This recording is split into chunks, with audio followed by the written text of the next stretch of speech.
Have you ever made a promise you knew you had to keep, no matter what?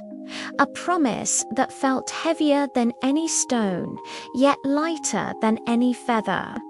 This is a story about a promise like that. A promise made under the pouring sky. A promise that changed everything. It all started on a Tuesday, the kind of grey, dreary day that makes you want to stay in bed.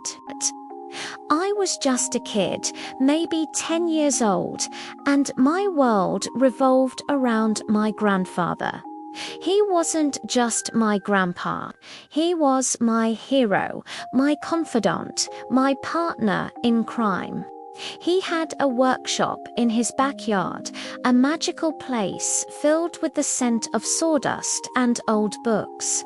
He could fix anything, from a broken toy to a broken heart. He had these hands, big, calloused, but gentle. They could carve a bird from a block of wood or wipe away a tear with the softest touch. That day, the rain was relentless.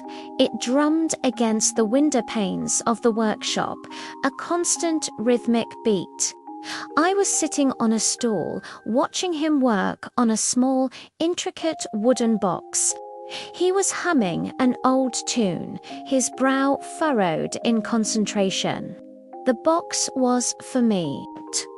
He'd been working on it for weeks, telling me it was a treasure chest for future memories. Suddenly, he stopped, his hand still holding the tiny chisel. He looked out the window at the weeping willow in the garden, its branches heavy with rain. He said, his voice a low rumble, this rain reminds me of another promise I made a long, long time ago. My ears perked up. I loved my grandfather's stories. They were filled with adventure, love, and lessons I didn't always understand at the time. Tell me, I pleaded, my eyes wide. He chuckled, a warm sound that filled the small space. All right. It was during the war. I was young, not much older than your dad is now. The world was a mess, and we were all just trying to survive. I had a friend, Leo. We were inseparable, closer than brothers. We grew up on the same street, chased the same stray cats, and dreamed of the same future. He paused, and for a moment his eyes looked far away, seeing something only he could see. Leo was an artist. He saw beauty everywhere, even in the darkest of times. He carried a small sketchbook with him, always drawing, always capturing moments. He used to say, if we don't remember the good, the bad will swallow us whole. One day, the letters came. We were both called to serve. Before we left, we sat under this very willow tree. It was raining then too, a soft, gentle rain. Leo pulled out his sketchbook and drew a picture of us, sitting there, two young men scared but trying to be brave. Then he made me promise. He said, if anything happens to me, find my sister Anna. Give this to her. Tell her I loved her more than words could say, and that I was always thinking of her. My grandfather's voice grew thick with emotion. I promised felt like the easiest and hardest thing I'd ever done. We held on to that promise like a lifeline. In the chaos that followed, that sketchbook became a symbol of hope, a reminder of the life we wanted to return to. He took a deep breath. But Leo didn't come back. I did, alone. The world felt colorless without him. For months, I couldn't bring myself to fulfill my promise. The guilt was a heavy cloak. How could I face his sister and tell her that her brother was gone? That I was there and he wasn't? But a promise is a promise. And I knew Leo would haunt me in the best way possible if I broke it. So I packed a small bag, tucked the precious sketchbook inside, and set out to find Anna. It wasn't easy. The world was still piecing itself back together. Addresses had changed, people had moved. It took me almost a year. I finally found her in a small town by the sea, a place that smelled of salt and new beginnings. She was working in a library, surrounded by stories. When I saw her, I knew it was her.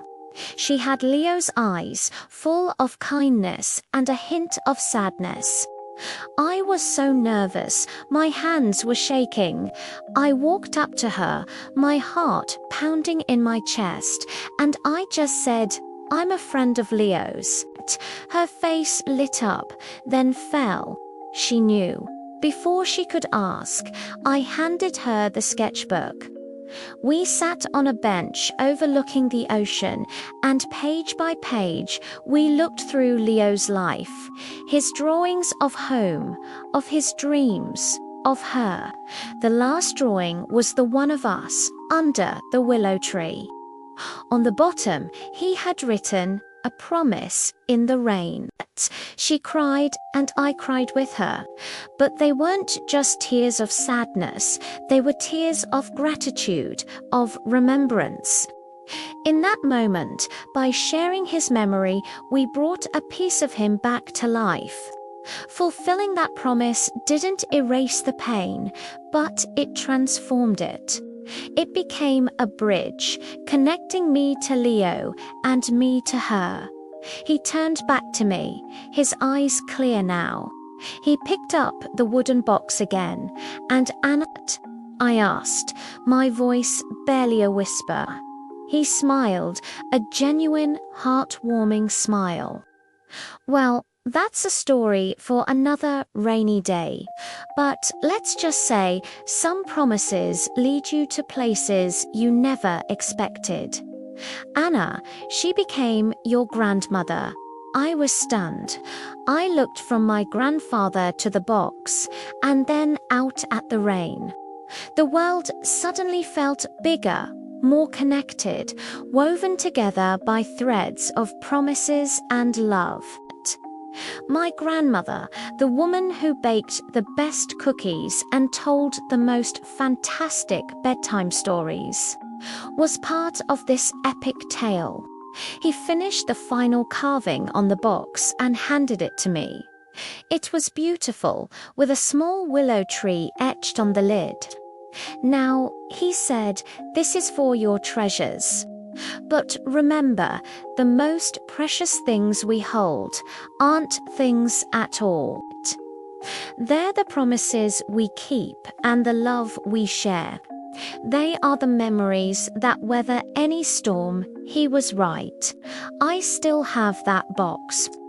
And every time it rains, I think of him, of Leo, and of a promise made under a weeping willow.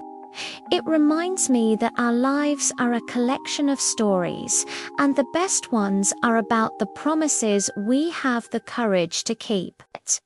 It taught me that even in the heaviest downpour, hope can take root, and love, like a well-kept promise, can last forever.